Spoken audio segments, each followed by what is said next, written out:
Hello friends. ये video में हम लोग बात करेंगे ट्रैवलिंग टू यूरोप सोलो। तो इसमें आज हम लोग टॉपिक्स कवर करेंगे। पहला है प्लानिंग, उसके बाद visa, then flights, accommodation, internal travel और साइट सीइंग।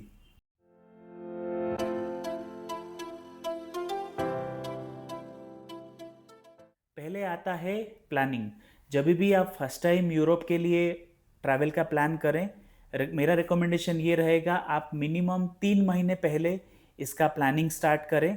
प्लानिंग में आपको मेजरली ये देखना पड़ेगा कि कौन कौन से कंट्री या फिर कौन कौन से सिटी आप विज़िट करना चाहते हैं, और उसमें रहेगा आप कितने दिनों के लिए विज़िट करना चाहते हैं। मेरा रिकमेंडेशन से अगर आप पहली बार विज़िट कर रहे हैं, मिनिमम जो नंबर ऑफ डेज चाहिए आपको यूरोप में ट्रैवल करने के लिए, वो 10 से 15 दिन होना चाहिए, सो दैट आप जब पहली बार जाएं एटलीस्ट आप 3 से 4 सिटी आप विज़िट करें या फिर 2 से 3 कंट्रीज़ विज़िट कर पाएँ। तो इसीलिए इसका प्लानिंग आपको 3 महीने पहले से स्टार्ट करना पड़ेगा। और एक बार आपका प्लानिंग हो जाए कहाँ आप जाना चाहते हैं, उसके बाद ही आपका पूरा वीज़ा का प्रोसेस आपको करना पड़ेगा। एक बार वीज़ा अप्रूवल होता है उसके बाद ही आपको जो इंटरनेशनल फ़्लाइट है उसका प्लान करना पड़ेगा या फिर उसका टिकट आपको बुक करना पड़ेगा।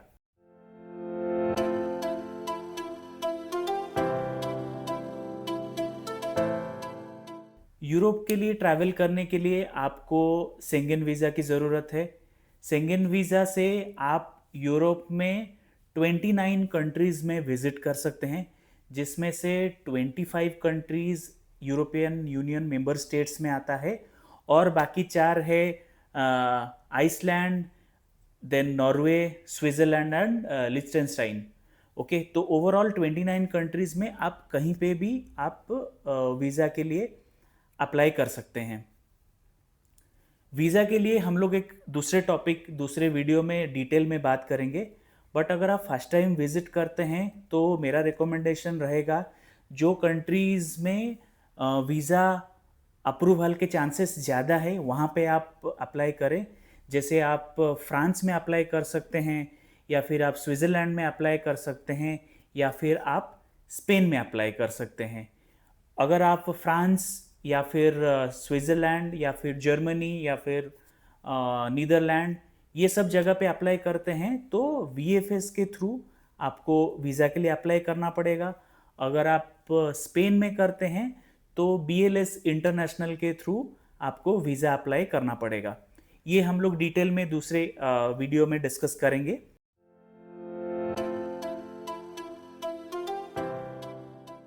नेक्स्ट आता है फ़्लाइट। फ़्लाइट जब भी आप वीज़ा के लिए अप्लाई करें तभी डमी टिकट का रिक्वायरमेंट होता है।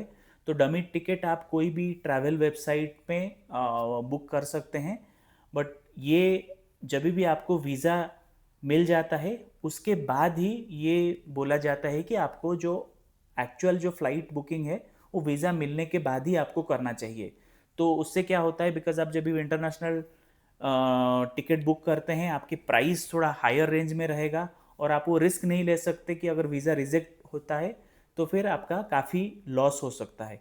तो इसीलिए जैसे ही आपको वीज़ा मिल जाता है उसके बाद ही आप फ़्लाइट बुक करें। जैसे मैंने बोला आप 3 महीने पहले प्लानिंग स्टार्ट करेंगे। पहला 15 दिन आपको ये जाएगा कि वीज़ा के लिए डॉक्यूमेंट वगैरह, वीज़ा के लिए अपॉइंटमेंट लेके वीज़ा अप्लाई करना है। वीज़ा का जो ड्यूरेशन है, जितने दिन में वीज़ा मिलता है इंडिया में, शॉर्ट टर्म टूरिस्ट वीज़ा आपको एक 1 वीक टू 15 डेज़ के अंदर आपको वीज़ा मिल जाएगा। फिर आपके पास 2 महीने का विंडो रहेगा जिसके अंदर आप फ्लाइट बुकिंग कर सकते हैं। फ़्लाइट बुकिंग के लिए देयर आर मल्टीपल वेबसाइट जिसके थ्रू आप फ़्लाइट बुक कर सकते हैं। बट अगेन जब भी आप इंटरनेशनल ट्रैवल करें, रिकमेंड ये है कि आप हमेशा स्काई स्कैनर के थ्रू करें, जिससे आप मल्टीपल वेबसाइट का कंपैरिजन के थ्रू आपको सही रेट मिल पाएगा। और आप 2 महीने पहले करेंगे तो आप डिफरेंट डेट पे देख सकते हैं कौन से डेट पे आपको सस्ते में फ़्लाइट मिलेगा, उस हिसाब से आप फ़्लाइट बुक कर सकते हैं। इंडिया से जब आप ट्रैवल करते हैं तो इंडिया के जो मेजर मेट्रोज़ हैं वहाँ से आपको डायरेक्ट फ़्लाइट या फिर वन स्टॉप फ्लाइट मिल जाएगा यूरोप के मेजर सिटीज़ को। आप पेरिस के लिए बुक कर सकते हैं, आप एम्स्टर्डम के लिए बुक कर सकते हैं, आप बार्सिलोना के लिए कर सकते हैं, आप फ्रैंकफर्ट, बर्लिन जैसे सिटीज़ पे आप डायरेक्ट फ़्लाइट कर सकते हैं जहाँ के लिए मेजरली फ़्लाइट का प्राइस जो है वो रिलेटिवली चीप रहता है।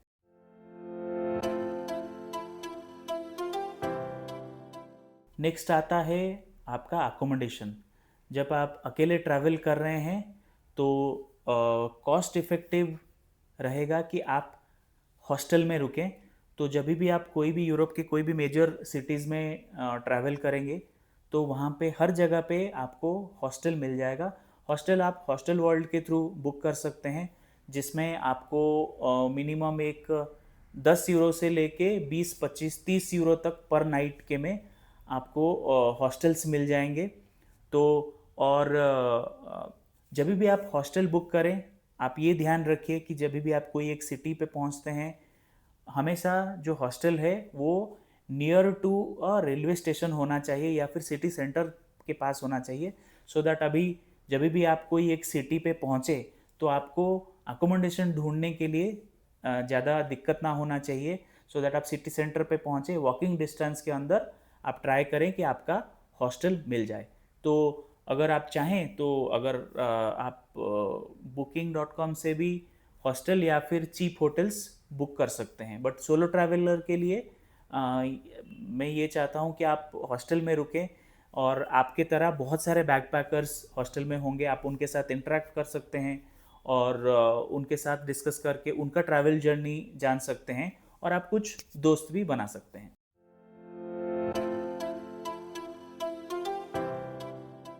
नेक्स्ट आता है इंटरनल ट्रैवल। जब भी आप कोई भी सिटी में पहुंचते हैं तो सिटी के अंदर ट्रैवल करने के लिए पब्लिक ट्रांसपोर्ट का यूज़ करें। और यूरोप में देखा जाए तो public transport is very convenient. आप बस, ट्रेन, मेट्रो, ट्राम वगैरह लेके सिटी पूरा विज़िट कर सकते हैं। तो जब भी आप कोई भी सिटी में पहुँचे, अगर आपका 2 दिन का वहाँ पे स्टे है या 3 दिन का स्टे है, उस हिसाब से हर सिटी में सिटी का ट्रैवल पास मिलता है। तो जब भी आप पहले प्लानिंग करें, जब सिटी आप शॉर्टलिस्ट करें, ये सिटी में इतने दिन, ये सिटी में इतने दिन आपको रुकना है, उस हिसाब से आप वहाँ पे स्टडी करें कि वहाँ का जो सिटी पास, 2 दिन का सिटी पास, 3 दिन का सिटी पास या पर डे का सिटी पास, वो आप खरीद लें, ताकि आप जब भी सिटी के अंदर ट्रैवल कर रहे हों आपको वो आसानी रहे। ये था आपका इंटरनल ट्रैवल हर सिटी के अंदर। उसके बाद आता है जब आप एक सिटी से दूसरे सिटी ट्रैवल कर रहे हैं। फॉर एग्जांपल आप पेरिस पे लैंड करते हैं, तो पहले आप सिटी के अंदर जाते हैं, वहाँ पे स्टे करते हैं। उसके इन एंड अराउंड के लिए जैसे मैंने बोला आपका डे पास वगैरह का रिक्वायरमेंट रहेगा। या फिर पर ट्रिप वाला, आपको जैसे मेट्रो में जाएंगे तो पर ट्रिप के लिए आपको एक पर्टिकुलर अमाउंट का टिकट लेना पड़ेगा। अब आता है जब आप एक सिटी से दूसरा सिटी ट्रैवल कर रहे हैं या फिर एक कंट्री से दूसरा कंट्री ट्रैवल कर रहे हैं, तो उसके लिए आपको इंडिविजुअल टिकट लेना पड़ेगा। हाई स्पीड ट्रेन पे आप ले सकते हैं या फिर आप या फिर बस से भी ट्रैवल कर सकते हैं। यूरोप में जो कंट्रीज़ हैं वो थोड़े से पास पास हैं, तो आप बस में भी एक कंट्री से दूसरे कंट्री जा सकते हैं। अगर आपको कम कॉस्ट में आपको अगर ट्रैवल करना है तो फ्लिक्स बस इज़ अ बेस्ट वे, जिसके थ्रू आप एक जगह से, एक सिटी से दूसरे सिटी ट्रैवल कर सकते हैं। अगर आपके पास लिमिटेड नंबर ऑफ डेज़ हैं, आपका ट्रैवल का जो ड्यूरेशन है बहुत कम है और आपको मैक्सिमम सिटीज़ कवर करना है, तो आप ईयू रेल पास ले सकते हैं। उसके थ्रू आप कोई भी ट्रेन में आप विदिन विदिन यूरोपियन यूनियन आप ट्रैवल कर सकते हैं। उसके लिए आपको ईयू रेल पास लेना पड़ेगा। कॉस्ट थोड़ा सा हायर साइड पे आएगा, मैं बोलूँगा अगर आपको 5 दिन के लिए पास लेना है तो somewhere around 250 to 300 Euros type पड़ेगा, कॉस्टली रहेगा। बट अगर आपके पास लिमिटेड ड्यूरेशन है तो आप उसके लिए आप ले सकते हैं यू रेल पास। जिसके 5 दिन के अंदर आप कितने भी एक दिन में कितने भी ट्रेन्स चेंज कर सकते हैं, फास्ट ट्रेन्स वगैरह सब ले सकते हैं। उसमें डिफरेंट क्लास है, फर्स्ट क्लास है वो थोड़ा एक्सपेंसिव रहेगा, सेकंड क्लास जर्नी है वो थोड़ा सा कम रहेगा, बट वो आप प्रेफर कर सकते हैं। अगर आपके पास टाइम है देन आप बेटर है कि आप फ्लिक्स बस चूज़ करें, जिसमें आप अगर एक कंट्री से दूसरा कंट्री जो कि पास पास है, तो उसके उसके लिए आप फ्लिक्स बस का यूज़ कर सकते हैं। 2-3 घंटे का जर्नी टाइम रहेगा, मैक्सिमम 5 घंटा या 6 घंटे का रहेगा, और जो प्राइस रेंज है वो आपको 8-9 यूरो से लेके 15-20 यूरो तक में आप एक जगह से दूसरे जगह ट्रैवल कर सकते हैं।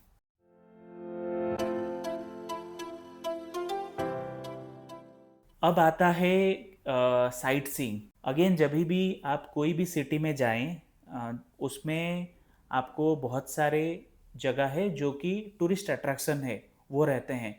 अभी आपके पास अगर लिमिटेड नंबर ऑफ डेज है, अगर आप 2 दिन के लिए कोई भी सिटी में रह रहे हैं या 3 दिन के लिए कोई भी सिटी में रह रहे हैं, इट इज़ वेरी डिफ़िकल्ट कि आप वही 2 दिन में सारे जो अट्रैक्शन पॉइंट्स हैं वो विज़िट कर पाएँ। तो इसीलिए देर आर मल्टीपल एप्लीकेशंस जो आप डाउनलोड कर सकते हैं। उसमें आपको ये फ़ायदा रहेगा कि आप कोई भी एक सिटी में जाएं, तो अगर आप 2 दिन के लिए हैं तो आप 2 दिन के हिसाब से सिलेक्ट कर सकते हैं कहाँ कहाँ आप विज़िट करना चाहते हैं, और पहले आप कहाँ जाना चाहते हैं, उसके बाद आप कहाँ जाना चाहते हैं। अगर ये सीक्वेंस में हो तो आप कम टाइम में ज़्यादा स्पॉट्स विज़िट कर सकते हैं। मैं आपको रिकमेंड करूँगा आप विज़िट ए सिटी आपको डाउनलोड कर सकते हैं। उसके थ्रू आप अपना अकोमोडेशन का जो आपका जो स्टे का एड्रेस है वो आप वहाँ पे मेंशन कर दीजिए। आप कितने दिनों के लिए वो सिटी में वो मेंशन कर दीजिए। आपके कन्वीनियंस के हिसाब से वो आपको रिकमेंड कर देगा। अगर आप एक दिन के लिए हैं तो एक दिन में क्या क्या बेस्ट आप देख सकते हैं। अगर आप 2 दिन के लिए स्टे कर रहे हैं तो 2 दिन में पहले दिन क्या देख सकते हैं, दूसरे दिन क्या देख सकते हैं। और बेस्ट पार्ट उसमें ये होता है कि आप एक सीक्वेंस में ट्रैवल कर सकते हैं। सपोज आप सुबह 9 बजे निकलते हैं तो 9 बजे पहले आपको कहाँ जाना चाहिए, फिर उसके बाद आपको कहाँ जाना चाहिए, वो टूरिस्ट अट्रैक्शन में आपको मिनिमम एक कितना टाइम स्पेंड करना चाहिए, वो सारे चीज़ दिखा देता है, सो दैट आपका पूरा डे का जो प्लान है वो प्रॉपर हो सकता है। उसके अलावा दूसरे एप्लीकेशंस भी हैं, उसका भी आप हेल्प ले सकते हैं, सो दैट आपका जो 1-2 दिन या 3 दिन आप एक सिटी में रहें, इफ़ेक्टिवली आप मेजर टूरिस्ट अट्रैक्शन जो है वो कवर कर सकते हैं। ये हो गया ब्रॉडली हमने बात किया जब भी हम लोग एक सोलो ट्रैवल के लिए प्लान करते हैं फर्स्ट टाइम के लिए क्या क्या ज़रूरतें हैं। अभी हम लोग इंडिविजुअली नेक्स्ट वीडियो में देखेंगे। पहले हम लोग डिटेल में डिस्कस करेंगे वीज़ा के लिए। मैं इंडिविजुअल कंट्री के बारे में बताऊंगा, हर एक कंट्री में कैसे आपको वीज़ा अप्लाई करना है, और उसके बाद आप अपना वीज़ा अप्लाई कर सकते हैं।